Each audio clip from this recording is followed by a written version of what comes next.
갑자기 어느 순간 연락이 안 되는 거야. 핸드폰 끊기고 회사 전화번호 끊기고 담당자 연락이 안 돼서 무슨 일이지? 하고 나중에 좀 알아보니까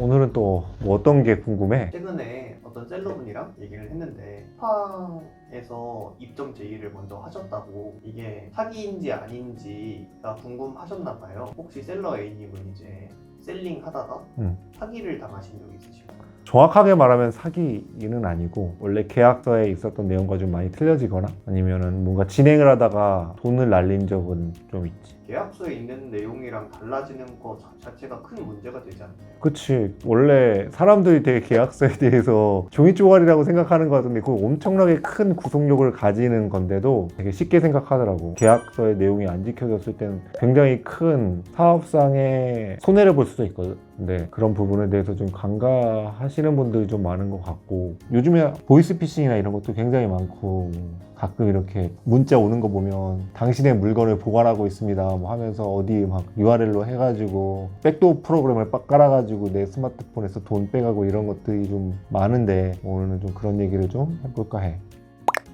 일단은 내가 예를 들어줄 건 내가 실제로 당했던 사기 얘기야. 그래서 지금도 돈을 못 받기도 했거든요. 예전에 P2P라는 대출 사이트들이 있었어. P2P가 뭐냐면 중간에 회사가 하나 있고 사람을 보고 이제 대출을 해주는 시스템이야. 지금이야 이제 금리가 좀 많이 올라가가지고 은행에서 주는 이자가 뭐 3%, 4% 이 정도 되는데, 예전에는 막 거의 뭐 1% 이렇게 줬었잖아. 그래가지고 그거보다 조금 더 높은 이자율을 가지는, 돈을 굴릴 수 있는 걸 좀 찾다 보니까 P2P 대출이 괜찮아 보였어. 그때 내가 봤었던 이자율이 한 뭐 10%? 12% 정도 됐었거든. 그래서 초반에 한 두세 번 진행했을 때까지만 해도 굉장히 돈이 정상적으로 들어오고 제대로 진행이 됐었어. 그래가지고 여기 믿을 만한 사이트네? 그래가지고 조금 더 금액을 높여가지고 그 100만 원 정도 넣었는데, 그 사이트에서 더 이상 나한테 상환을 해주지 않는 거야. 그럼 나는 한 100만 원 정도를 넣었기 때문에 이거를 그 사람을 뭔가 고소하기도 좀 애매해. 왜냐면 돈을 받으려고 하면 변호사를 써야 되는데, 그래서 변호사한테도 물어보고 했는데 그 정도 금액이면은 그냥 변호사비 뭐 이런 거 저런 거 하고 하면은 오히려 변호사 비용이나 이런 게 더 많이 들어갈 것 같다고 그냥 포기하시라는 말로 얘기를 하시더라고. 그런 것처럼 사기라는 게 사업을 하면서, 온라인 셀링을 하면서도 그런 게 굉장히 많아. 뭐 어쨌든 우리는 오픈마켓에 물건을 판매하기 때문에 문제가 생겼을 때 오픈마켓에서 변제를 해주는데, 말도 안 되게 이제 반품합니다, 교환해주세요 이런 거를 막기 위해서 구매 대행 하시는 분들 아니면 병행 수입 하시는 분들한테도 상세 페이지에 정말 상세하게 모든 걸 다 적어라. 고객이 실수로 그거를 구매를 했다 하더라도 그런 부분을 좀 정확하게 명시를 못 해놨으면 사실 셀러가 반품을 받아주거나 교환을 해줘야 되는 경우가 굉장히 많기 때문에 그런 부분은 굉장히 세세하게 적어주는 게 좋고, 실제로 사업을 진행하면서 우리가 이 회사랑 정말 잘 될 것 같다, 이 회사 정말로 능력 있는 회사다라고 생각을 해서 진행을 하다가도, 예를 들면 병행 수입을 진행을 해서 우리가 제품 개발을 해가지고 진행을 하던 제품이 있었는데 결국에는 중국에 있는 공장의 문제로 그게 엎어진 적이 있었어.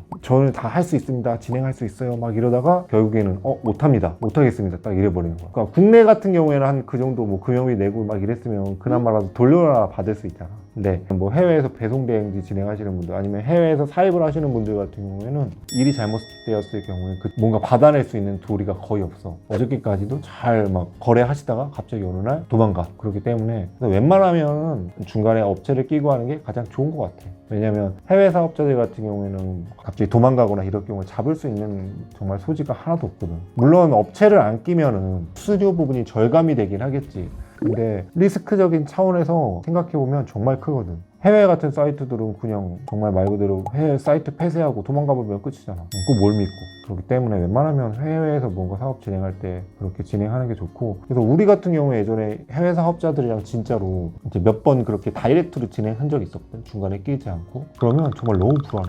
아무래도 해외 사업자와 우리나라 사이에서 어쨌든 시차가 존재하는 건데, 내가 막 물건이 어디에 도착을 해야 되는데 그 물건이 도착 안 했어. 그러면 내가 그때 제일 먼저 드는 생각은 나 이거 사기당한 거 아니야? 사기당하면 안 되는데? 막 이런 생각밖에 안 들거든. 그런 불안한 요소를 생각한다면 사실 수수료 주는 게 훨씬 더 좋은 것 같아. 진짜 별의별 일이 다 일어나. 가장 좋은 건 뭐 담보를 받아놓거나 디파짓을 걸고 하는 게 가장 좋긴 한데, 해외 사업자들 같은 경우 어렵잖아. 그런 걸 좀 안 하고 리스크를 좀 벗어나는 게 그나마라도 좀 좋은 것 같아. 그럼 일단은 해외 사업자들이랑 진행할 때 가장 좋은 거는 에이전시 중간에 그 에이전시가 웬만하면 한국인이었으면 좋겠어. 왜냐하면 한국인이 돈을 받고 그걸 처리를 못 해줬을 경우 그 업체에서 다 책임을 져야 되는 거잖아. 에이전시도 웬만하면 한국에 있는 걸 좀 추천하고, 그리고 두 번째로 말하고 싶은 건 뭐 알리바바나 알리익스프레스 아니면 뭐 1688 같은 도매 사이트들에도 아무래도 공증된 곳을 이용하면 좋을 것 같아. 최근에는 좀 많이 줄어들긴 하는데 예전 같은 경우에는 알리바바닷컴에 들어가서 물건을 진행을 하는 경우에도 물건이 제대로 안 오는 적이 굉장히 많았거든. 근데 거기는 어쨌든 디파짓을 걸고 물건이 들어오고 물건을 정확하게 받을 때까지 금액이 공장에 안 나가는 형태거든. 만약에 우리가 물건을 받았는데 완전 막 쓰레기 같은 물건이 왔어. 난 샘플은 정말 A급을 받았는데 물건 온 거 보니까 막 P급이야. 그런 경우도 있기 때문에 중간에서 해줄 수 있는 공중된 웹사이트를 이용하는 게 아무래도 좋은 방법이 되겠지. 그렇게 하는데도 사실은 어쩔 수 없이 1대1로 아니면은 그 해외에 있는 판매하시는 분하고 직접 거래를 해야 될 수밖에 없는 상황이 벌어질 수도 있잖아. 그럴 경우는 믿을 수 있는 믿음의 시간이 굉장히 중요한 것 같아. 처음에는 좀 소량, 금액 적게 좀 진행을 하면서 그분들하고의 신뢰관계를 쌓아가는 거지. 그 사람들이 꽤 오랜 시간 동안 그쪽에서 털을 닦아온 사람이라면 단돈 뭐 100, 200에 도망가진 않을 거 아니야. 정말 큰 돈이 왔다 갔다 하는 거면은 그거는 언제라도 도망갈 수 있겠지만 그 사람이 벌어들이는 돈이 훨씬 더 크다면은 당장 도망가진 않을 거고. 그리고 하나 더 좀 봐야 될 게, 웬만하면 혼자서 일하시는 분, 가정이 없으시는 분들하고는 일을 안 하는 게 좋을 것 같아. 아무래도 그쪽 미국이나 일본, 동남아시아, 중국에서 가족 단위로 좀 살게 되면 무언가 문제가 생겼을 때 그 사람들이 도망갈 확률이 아무래도 적겠지. 근데 혼자 사는 사람들 같은 경우에는 그냥 도망가 버리면 끝인 거잖아. 그렇기 때문에 그 믿음 관계를 좀 갖는 게 좋겠고, 그리고 그 사람들이 그 분야에서 오랫동안 활동한 사람이랑 진행하는 게 가장 좋은 것 같아. 해외랑 거래할 때는 진짜 100%라는 거 절대 없거든. 언제 어디서 사고 터질 수 있고 문제 생길 수 있기 때문에 항상 조심조심 움직여야 되는 게 맞는 것 같고, 그런 부분에 대해서 좀 많이 생각을 하면 좋겠고, 그렇다고 해가지고 뭐 아예 못 믿고 진행하다 보면 내가 움직일 수 있는 바운더리가 너무 적어지잖아. 어찌되었건 또 사업을 하면서 그런 부분에 대해서 일정적으로 감수하는 게 좋은 것 같아.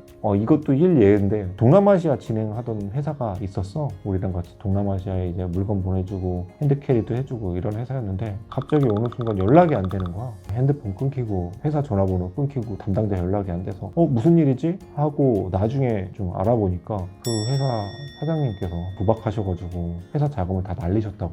그래서 회사가 갑자기 없어지는 경우도 좀 있었었거든. 그렇기 때문에 아무래도 뭐 검증된 회사랑 진행하는 게 좋겠지. 사실 이건 소비자한테도 마찬가지인데 가끔 그런 것들이 보여. 막 구매 대행으로 사기쳤다, 명품 뭐 정말 저렴하게 구매해준다고 그러고 막 갑자기 물건을 안 보내주고 잠적하고 이런 사건이 몇 번 있었거든. 사실 뭐 몇 년마다 주기적으로 돌아오는 것 같아. 어떤 유명한 제품들 막 500만 원에 파는 원래 제품을 한 200만 원에 사주겠다. 사실 이거는 정말 거짓말 아니야? 나도 유통업자지만 500만 원짜리 제품을 200만 원에 사려면 거의 원가의 40%로 물건을 파는 건데, 중간에 유통업자가 마진까지 가져가려면 원가의 한 30%, 20%에서 물건을 가져오는 건데 그게 가능하겠냐고. 너무 저렴한 가격에 나를 현혹하는 것들은 사고 터질 확률이 굉장히 높기 때문에 나 너무 저렴한 가격으로 물건을 가져와서 이거 맞으면 진짜 대박이겠다 이렇게 생각하지 말고 저게 어떤 식으로 진행이 되는지 한 번 더 의심해보고 전체적으로 그 사람이 어떻게 사업을 진행했었는지 좀 알아본 다음에 진행을 하면 좋을 것 같아. 그래야지 사기를 안 당하는 거잖아. 내가 그렇게 안 알아보고 내가 사기를 당하면 결국 피해보는 건 나야. 내 돈이 날아가고 내가 속상하고 내 마음이 아픈 거잖아. 어떤 걸 진행하기 전에 그런 부분에 대해서 최대한 알아보고 진행하면 좋을 것 같아. 자, 오늘은 사기를 어떻게 하면 안 당할까, 어떻게 하면 좀 피할 수 있을까에 대해서 좀 얘기를 해봤는데, 사기를 안 당하는 가장 좋은 건 사기를 당했을 때 100% 받을 수 있는 무언가가 있는 게 가장 좋지. 만약에 예를 들어서 내가 돈을 빌려줄 때 신용으로만 빌려주면 정말 그 사람한테 돈 못 받아도 받아낼 게 없잖아. 그러면 돈을 빌려줄 때는 담보를 잡아서 돈을 못 받을 때를 항상 대비하는 게 좋겠고, 그 다음에 최대한 알아봐야 돼. 가격 저렴하고 뭐 이익률 높다 이런다고 해가지고 무턱대고 들어가지 말고 전체적인 그 사람들, 그 회사가 걸어온 길을 좀 봤으면 좋겠고, 너무 싼 가격은 진짜 웬만하면 한번 의심을 해보는 게 좋을 것 같아. 자, 오늘 얘기는 여기까지 하고, 앞으로 이런 좋은 얘기를 좀 더 듣고 싶다면 알지? 구독, 좋아요, 알림 설정까지 하면 내가 올리는 영상들 항상 볼 수 있으니까 꼭 부탁해. 그럼 오늘 안녕.